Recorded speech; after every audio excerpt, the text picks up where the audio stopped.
হলেন বাকরুদ্ধ, একেবারে হয়ে গেল শ্বাসরুদ্ধ। ভালোবাসা প্রমাণ করতে করতে এত ক্লান্ত, দুনিয়ার মায়া ত্যাগ করে একেবারে হয়ে গেছে শান্ত।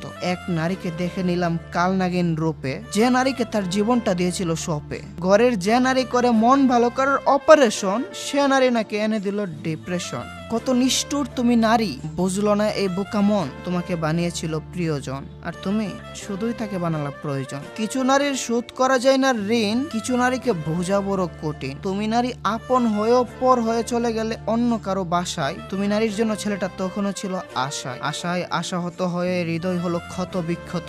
এমন ভালোবাসা খুঁজে পাবে না, খুঁজে দেখো সত্য। দাদুর চিন্তা শক্তি হয়তো তখন ছিল নগণ্য, নয়তো দাদু বেছে নিত না এমন পথ যেটা জঘন্য। ছলনাময়ী নারীকে কতটা ভালোবাসতো সেটা স্পষ্ট, এবং তার থেকে এতটা পেয়েছে কষ্ট, নিজের সুন্দর জীবনটাকেই করে দিল নষ্ট। বোঝাতে পারলো না তার মনের বাসা, ছেড়ে দিল আশা, বুকে ব্যথা চাপা রেখে বিদায় দিয়ে হেসে আমাদের দাদু চলে গেল না ফেরার দেশে।